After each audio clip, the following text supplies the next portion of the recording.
Today we're ranking WoW's hardest specs in 10.2 from the hardest, of course, to the easiest specs, and we're going to talk about it. Is it because of the intricate 10,000 buttons rotation? Probably. Is it because the content is particularly difficult for some of them? Most definitely. Maybe we have the same opinions about the S tiers and the D tiers when it comes to what's hardest and what's easiest. So let's go check it out, because we're going to be starting with Affliction Warlock, which, as a good spec, as a good place to start, I will be putting Affliction into B tier. It is average. It is okay. It has its difficulties in terms of, probably more single target where you have to juggle a lot of the dots and a lot of the effects and the debuffs, but it usually gets a lot easier if you play with it. Plus, kind of movement is a little bit less of an impact for Affliction because you can just refresh dots as you move around, which is particularly fine. And that is definitely not the case with Arcane, which, holy sweet sugar candy canes of Christmas spirit,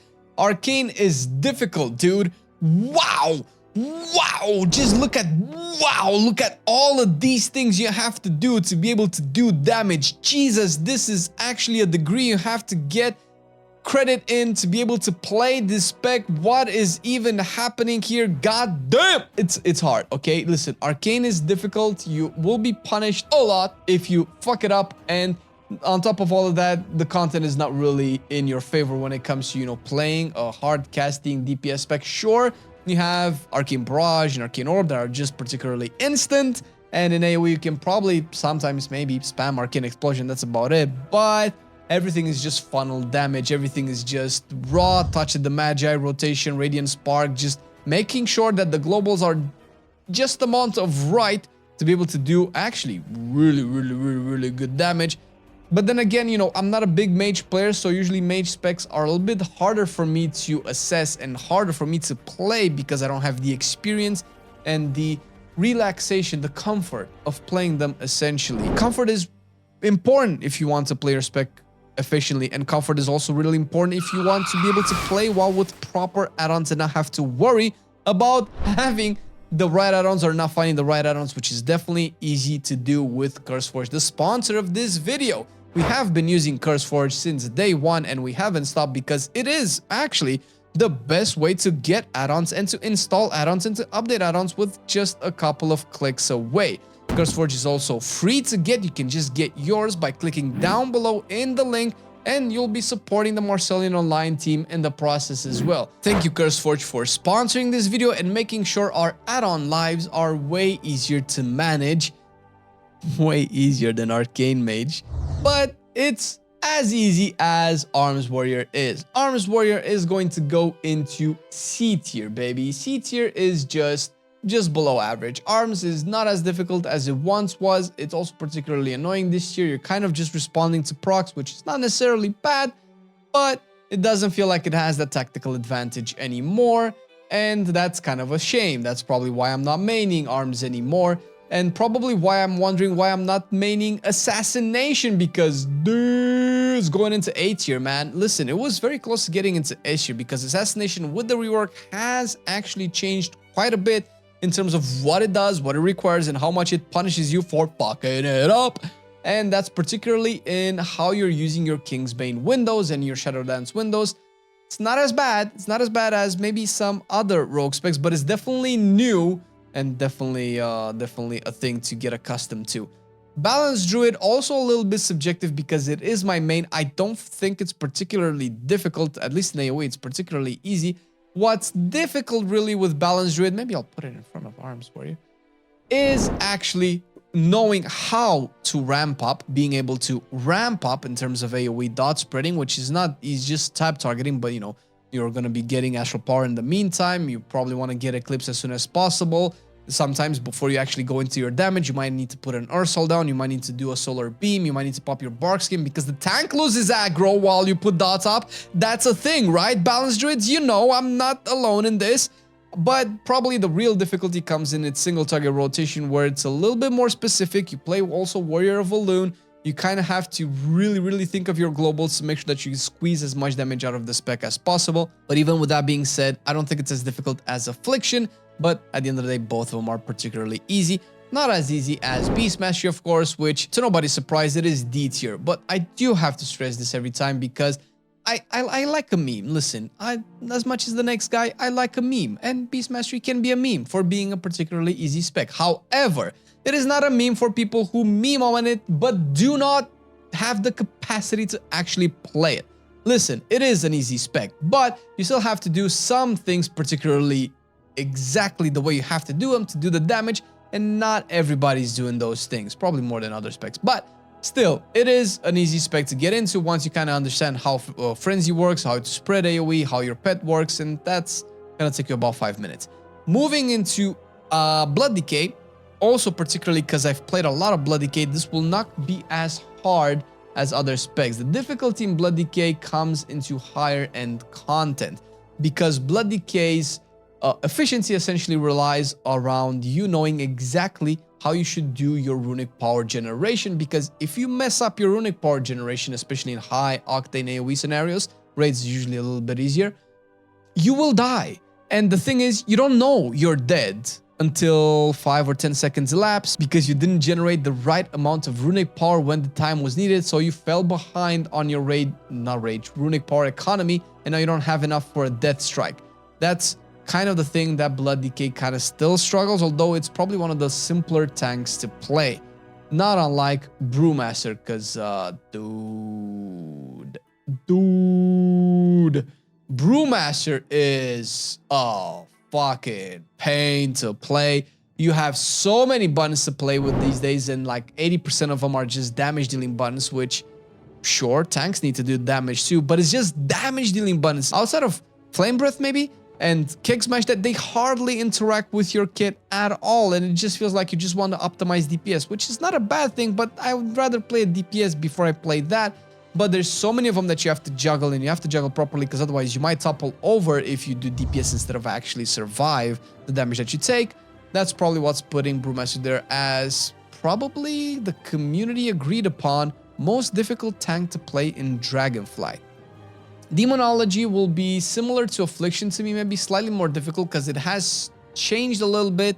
It hasn't changed too much, and to be fair, Nether Portal has been dumbed down, and I haven't seen anybody play Nether Portal yet, which was one of the more difficult things that a Demonology could do, and difficulty in the sense that it was just annoying. You had to do the exact same buttons, the exact same amount of time, and you could not move for anything. But since that's gone, it's not as difficult anymore, and I think it's probably fine. You still have to optimize your demons. You don't really want to waste your imps, and you want to make sure that your cooldowns are used properly, as well as implosion, but that's not really that difficult. Resto Warlock is an easier version of that. It's really simple to understand. You generate soul shards, you spend soul shards. You have 2 or 3 abilities to generate soul shards. You have 1 or 2 abilities to spend those soul shards. Not a lot of intricacy there. Sure, the playstyle slightly changes from patch to patch depending on your tier set lately. Anyway, we'll see how it goes in 11.0. But until then, the hardest thing that you can do with Destruction is once again a single target to optimize your Eradication or Madness of Evokier, if that's still being played, windows to make sure that your Chaos Ball deals as much damage as possible, and you will be forced out of those windows because things want you to move. Devastation Evoker, I would put it around the Warlock specs, maybe a little bit in front of Warlocks because I've played more Warlock than Devastation, so it's easier for me to play Warlock. Devastation is not a particularly hard spec. It's kind of like this, so it's easy to understand how you deal damage, but it does have a little bit of intricacy to it. You have a lot of movement, and you're very squishy. You're kind of like the Havoc of range, so having to move so much while also being squishy can be very dangerous if you just move in the right direction. And its rotation, although pretty straightforward to understand, you do have some niche things into the impart spells, into how Dragon Rage works. You used to snapshot your disintegrates into Dragon Rage. I know that they've dumbed that down for 10.1. I don't know if they kept doubling down and dumbing it down more in 10.2, but Devastation still requires a little bit of outside of the box thinking to be able to play, which at the end of the day is still pretty okay. Discipline is discipline, not discipline. Discipline Priest has always had a level of difficulty that's very abstract, because obviously you have to prep for a lot of the content and how you handle situation. However, it's arguably easier to play than before because you have fewer buttons to deal with right now, since with the 10.2 mini rework, a lot of the talents are now passive. You don't have Schism anymore, as far as I know. and you don't have Shadow Covenant anymore. They're all passives and they activate differently. That reduces the button blow that Discipline used to have. But still, you have to kind of understand how Atonement works, how to prep good Atonement windows, when to do your actual good DPS, when to use your defensives. Everything like this is kind of planned. So it's not as straightforward as, let's say, Holy Priest is going to be. And we're going to get to that as well. Elemental Shaman is a little bit more difficult than Discipline because you do juggle a lot. You have to juggle a lot of the things as Elemental baseline. Every patch kind of sees the playstyle and the build slightly different. 10.2 is, I want to say, maybe a little bit easier to play than last patch, but still, you still have to juggle quite a few things. But Elemental has seen harder days ahead, where it used to be one of the hardest, if not the hardest, spec and range spec to play in the game. Right now, it's almost, but it's not quite. Enhancement, for instance, I feel it's way more difficult to play than Elemental, way more difficult than Assassination as well, which is why the position in the A tier matters, just because I think still, I'm 100% sure all of your rotational abilities have a cooldown. It's probably still the only DPS spec in the game where all of your rotational abilities have a cooldown. And although not as bad as it was in Nathria, if you mess up your rotation, your priority list, you might end up with downtime, having nothing to press, and losing a lot of damage in the process. Feral has also taken big leaps in terms of its overall difficulty. Although I've played Feral for years and I found Feral particularly easy in the last couple of expansions, now I don't know if I should put it in front or behind Elemental. I think I'll probably put it a little bit behind Elemental, but it definitely had an increase in its difficulty. It still generates combo points and spends combo points. You still have Blood Talents, which is arguably easier to maintain now than before, but maybe that's not necessarily the case since now Berserk, or Incarn if you play Incarn, generates passively combo points, meaning that you will get up to the point where you have to cast the finisher probably before getting your Blood Talents up. Knowing how to make sure that all of your finishers have Blood Talents, not wasting sudden ambush procs, and also doing all of the other druid things that you have to do with all of the roots and ursals and dispels and kicks, adds a little bit of a difficulty to Feral, where you're always at a risk of capping procs, capping resources, capping combo points, and missing out on proper finisher usage, since you also have Apex on top of it. You also have Feral Frenzy windows, and you might even be playing Convoke. When do you play all of these, since they all kind of want to be played at the same time, but sometimes they kind of conflict with each other when it comes to combo point generation and combo point wasting. Snapshotting, funnily enough, might not be the hardest thing that you have to do with Feral nowadays. Fire Mage has always been particularly difficult for me because I'm not a main Mage player. However, it has been dumbed down since Shadowlands, where you had to juggle sunken procs like a madman and get those mini combustions out by hard casting Power Blast, which is something that no range caster enjoys doing, hard casting a long cast. But it is maybe a little bit rewarding for Fire Mage. That has been simplified a little bit. However, since I don't really play Fire Mage a lot, I never get accustomed to and confident and relaxed when playing the spec. So there's always that, oh my god, I'm still messing this up, I'm still fucking this up. So that's kind of not the same for Frost Mage though. Frost Mage is a little bit more simple. It still retains as probably the identity of the simplest mage spec to play, period.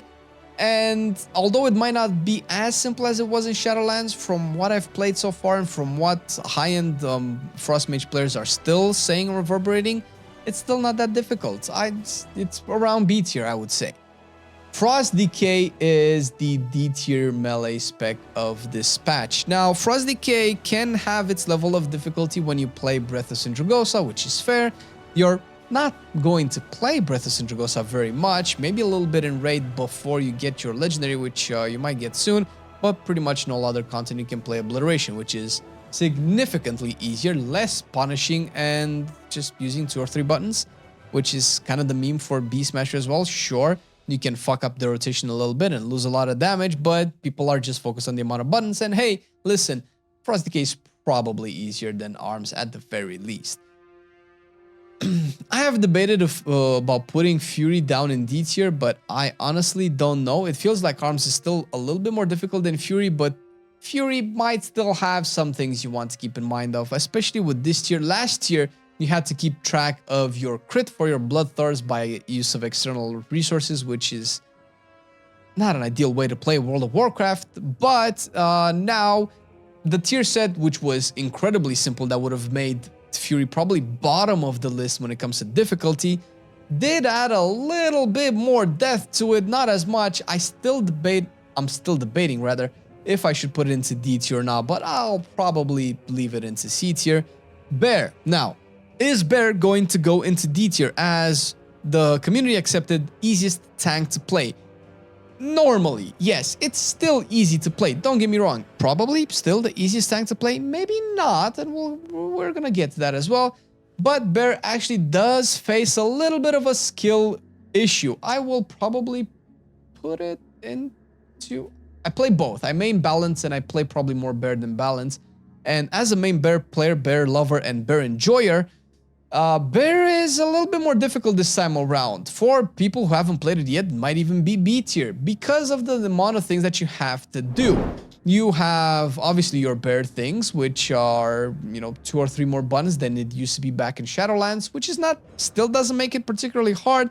What makes it hard is that you're not as straightforwardly tanky as other tanks, and you do rely a lot on sustain, which is something new for Bear, and you do have a lot of things that you do outside of actively tanking. That kind of reminds me of Prot Paladin, where you can heal your party members, you can dispel curses, you can use Ursol and Typhoon to actually control packs of mobs. This usually matters more in the higher end of the content, of course in Mythic Plus, but once you do get all of this under your belt, you're likely going to have a harder time with Bear. I'm debating if I should even put it in front of Blood DK, but it doesn't feel like Bear gets toppled over like Blood DK can, so it's a little bit more obvious when you're probably going to fuck up with Bear than it is with Blood DK, so let's just say it like that. Havoc after the rework is also a little bit, I don't know if I should say harder or easier. I've played the current Havoc, it's fine, it's not as easy as people might like to believe, but it's not as hard as it was, I want to say, Sanctum of Domination, when you started to actually play Essence Break and Momentum properly, and lining those up was a lot more difficult. Now Momentum is more or less of a joke. It's kind of hard to drop Momentum if you have been playing Momentum over the years, and if you have played Momentum back in Legion when the spec launched, is way easier now. I guess you have Inertia that kind of does the same thing, but you can also not play Momentum, and it's going to be a lot easier too. And you might say, well, with all of that, why isn't it C tier? Well, because you kind of still want to play Momentum for maximum performance, and you still get slightly punished if you fuck it up. But I would probably be comfortable with it being B tier, which is where I will put Holy Priest as well, which is going to be surprising for a lot of people as to why isn't it D tier. It's probably the easiest healer to play, but we are talking about 10.2, and I think healing in Dragonflight has taken a leap in terms of its difficulty into how healing actually works. It's too much burst healing, it's very high octane, high intensive, and considering that the most reliable heals that Holy Priest has in its Holy Words are not always available because you kind of have to work towards them, does add a little bit of a difficulty when you have to heal 2 or 3 people back to back with Serenity, but you only have 1 or maybe 2. I think there was a charge system with Serenity. It's not enough, so you kind of have to plan a little bit, and that adds a little bit of a difficulty to Holy Priest, not to mention that healing with Holy Priest still feels inefficient. Sure, the heals are fat and they're nice, but they're not as efficient as they used to be, because just people take way more damage. With that note, we can safely rank Holy Paladin. Now, I don't know if I'm probably going to put it into A tier, but I don't know if it's harder than Discipline Priest. Maybe a little bit, but I feel that kind of relies on me not playing Holy Paladin a lot. I still feel like Holy Paladin has the difficulty of being a melee healer. Its rotation doesn't seem particularly difficult. It's just different to making sure that you apply Glimmer onto all of the people. Sometimes you play cells that consume Infusion of Light, but that's not always the case. You still have to melee a lot. I feel like it's always interchangeable with Discipline Priest in terms of which one of them is more difficult. Marksmanship is around C tier-ish. The spec is relatively simple in the way that it's doing its damage. Now, Volley and the tier set are doing a little bit of the heavy lifting when it comes to your trick shot uptime and how you rotate your cooldowns and how you do your AoE, because single target is fairly easy unless you still play Serpent Stalker Trickery. Jesus, the tap target aim shot put Serpent Sting on people, but it's still pretty straightforward. There is some inherent difficulty in marksmanship where you have to hard cast aim shot. You have to make sure that you don't cap on rapid fire, you don't cap on precise shots, and definitely don't cap on aim shot charges. But that's pretty straightforward, and kind of most specs have that nowadays, so it doesn't really feel that difficult anymore. But it feels like you could get punished if you are stuck into hardcast mode and you have to move a lot. Mistweaver Monk, also I would put it into maybe harder than Warlock specs for me. It's not a particularly easy spec to play, it's not a particularly hard spec to play. I feel like Fist Weaving has been made a little bit more straightforward and a little bit easier by, squeezing it into your rotation. If you still play Shaylan's Gift, which is an amazing cooldown, and Phalanx Stomp, you have stuff to do in between cooldowns, which is great because that usually has been an issue for a lot of the healers. Still, your cooldowns are not particularly great, even though your throughput is probably better than Holy Priest, which definitely helps when people are taking a lot of damage. You can just heal for a lot, but you don't really have the amazing cooldowns that I would say Holy Paladin has, or Discipline Priest has, or maybe even Resto Druid, which we are going to get to it in time, which is probably why Mistweaver is around B tier-ish. Outlaw, however, holy nuts. Now, I don't know where to put this, if it's in front or behind Assassination. I think I'm going to use my personal bias and put it slightly behind. Now, Outlaw is something that I played a lot more than Assassination the last couple of years, so it comes more naturally to me to play Outlaw, but it has taken a leap as well in difficulty with the rework. Holy nutsack. It still has the highest APM in terms of all of the DPS specs in the game, and it has some high octane rotations, man. I gotta say, with a lot of spammy stuff, a lot of things that you have to react to really quick, but you don't have the amount of planning that you have to do with Assassination and things like that. So I honestly don't know if it's harder or not. Some people like to say that Outlaw is the hardest spec, but I believe that Assassination requires a little bit more finesse, and you get punished a lot more for Assassination than you are for Outlaw. At least I seem to be. Preservation Evoker. It's always a debate on which one of these two is harder. I feel like Preservation used to be the hardest healer to play with when I mained it. It was the new healer. It needed a lot of prep. People were taking a lot of damage. I feel like it has been simplified a little bit and made a little bit more accessible to everybody. I am not a fan of dumbing down the mechanics, but at the same time, the mechanics being so restrictive like they were back the last couple of patches made the spec harder to play with the burst damage intake meta. So now I think it's a little bit easier, but still is the, I need to know what's going to happen in the next 10-20 seconds to be able to heal efficiently type healer. Now, I talked about the easiest tank not being Bear, and it's probably Prot Warrior. Now, I'm debating if I should put Prot Warrior into D tier, but I'll put it into bottom C tier. Prot Warrior has been simplified greatly in Dragonflight, and it's still the same right now in 10.2. Sure, it's still a tank, you kind of don't really want to die, and you kind of don't really want to fuck up your abilities and your defensives, but compared to Shadowlands last patch when it was really difficult to play Prot Warrior, and even prior to that, well, maybe BFA, although, yeah, whatever, it's way easier. It used to be one of the hardest tanks to play properly and efficiently, but now with the amount of uptime on shield block and so easily accessible by everybody, it's probably the best intro tank for most people to get into.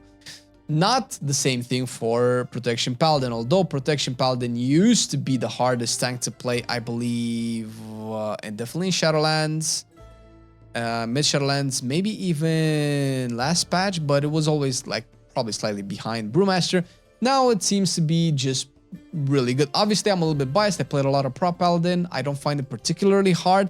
Sure, it's harder than most. I'm probably still debating if I should put it into A tier, bottom A tier, but I feel like there's a level between Prot Paladin, in this case Holy Paladin, that doesn't really come close, but that's probably because I'm usually a tank player rather than a healer player. Restoration Shaman, considerably easier than Holy Priest. I wanna say around there. I don't, although healing is particularly difficult in Dragonflight, I was surprised as to how easy and actually relaxing it was to play Restoration Shaman with the amount of healing that you had to do. Cloudburst Totem has been kind of nerfed a little bit, where although it is probably the most difficult thing you can do as a Restoration Shaman, it's not as impactful as it once was anymore. And the juggling of, what is it, tidal waves, I feel like it's been made a lot easier right now, where it used to be a lot harder to kind of maintain it, but right now I think Restoration Shaman retaining it's one of the easiest healers to play, and a good intro healer for a lot of people is going to keep it into C tier. Not the same for Restoration Druid, however. I will probably put it in front of Fire Mage. Resto Druid is probably one of the hardest healers to play efficiently because of the amount of prep work you have to do. It might be particularly easy in lower keys, but even there you still have to kind of use your dots and your mastery to some extent. Sure, Growth Tenders seem to do a lot of the heavy lifting in lower keys, and I have tested it for myself. They do pretty well, but the fact that you are most likely expected to do some level of damage, because Resto Druid does a lot of damage, and doing that damage stops you from healing, then, you know, we start to get into why Resto is a little bit more difficult. And in terms of like AoE healing, although it is pretty good, it requires a little bit more finesse than other healers, considering the amount of dots that you have to put up. And your Iron Bar can only go on one target, meaning that you have to cycle Nature's Swiftness and Swift Mend, and then re-putting dots up, and maybe Cenarian Ward and things like that on different people, depending on how much damage they take. So it requires a little bit of knowledge. Knowledge of the kind that you probably don't need on Ret Paladin, which is, I don't know if it's easier or not than Fury Warrior. They're probably about the same. Red has been simplified as well. Probably harder to play in a single target because of Execution Sentence, but it's nowhere near the 1 minute build that it used to have in Shadowlands when everything like this was introduced. It has been made incredibly easier, and you're a lot more mobile, and you're a lot tankier, which is why Red is all the way down here, but it's still, in my opinion, one of the best melee specs designed together with Rogue. Shadow Priest has also been simplified a little bit, probably a little bit harder to play than the Warlock for me, because I'm mostly a Warlock player, not as much as a Shadow Priest player, but it used to be way more difficult. The multiple reworks have taken away some of those layers of difficulty, which I am personally not a fan of, but a lot of people seem to like it, and you get PI, so there you go. Subtlety Rogue, debatable if it's harder or not than Assassination. I feel like I'm gonna put it around the same, but I don't know if it's harder or not. AoE Subtlety Rogue is probably the easiest Rogue AoE rotation to do, but single target opener might be one of the hardest ones to do, rivaling that of Assassination, if not probably a little bit behind Assassination. But I feel like maybe because I have the least amount of experience on Subtlety out of all of the Rogue specs right now, puts it a little bit ahead in terms of its difficulty, the way I perceive it to be.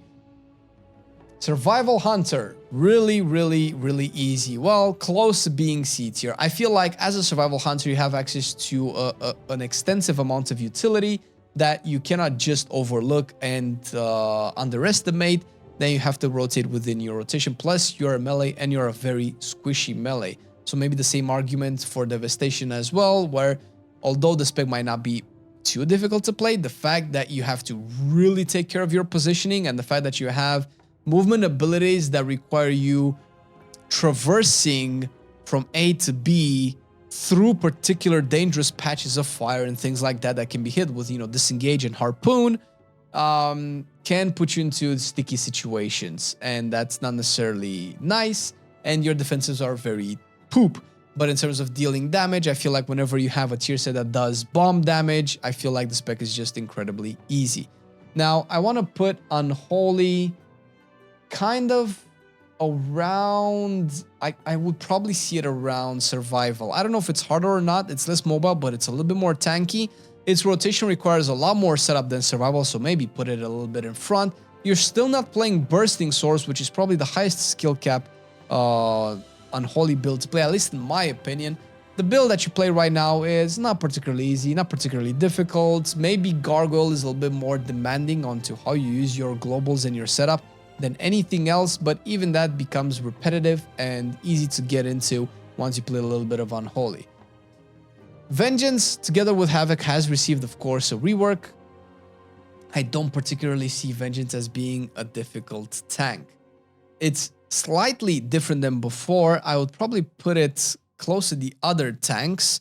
You do have a lot of abilities that can help you with issues that other tanks might face, like mobility, like utility, like things like that. Not to mention, I think you're probably the tank with the most amount of HP, because I've seen some Vengeance out there. Jesus Christ. But overall, the rotation is still fairly simplistic. It doesn't come close to min-maxing the way Prot Paladin and Brewmaster has, so I'll keep it into C tier. The same tier where I will be placing Windwalker, maybe top C tier. I'm debating if I should put it at the bottom of B tier, but at the end of the day, it's very close to survival. It is a melee DPS spec that kind of plays the same as it kind of always has. It has its issues, of course, but it doesn't really change too much in terms of its overall difficulty. Sure, you might not be able to play it right properly if you just underestimate its difficulty, but that can be said about any spec, particularly about Augmentation, which, once again, is not a hard spec to play. I probably put it bottom A tier. It is a new spec, it's the newest spec in the game, so the one that, for me, I have the least experience on, clearly, and a spec that I don't particularly enjoy playing. Not because it's hard or easy, but because it's just not for me. The spec itself, when I played it, felt incredibly boring and repetitive, but it does come with the Evoker difficulties of being squishy, of being mobile, of knowing when and how to maintain your buffs and debuffs, Ebon Might and Prescience and all of that, or Science, or I don't know how you call it, but you call it somehow. I would say it's considerably more difficult to play than Devastation, but I heard a lot of people that main Augmentation say that it's a very easy spec to play. Since I don't main it, it's still slightly difficult for me to play. But hey, I might be wrong, because Augmentation is still crushing the meters, and you can see that in our range tier list, and I'm not going to spoil more of the video for it, but the meta is slightly interesting for range DPS in the game, and you might want to take a look before deciding how good your spec is by just clicking the little video.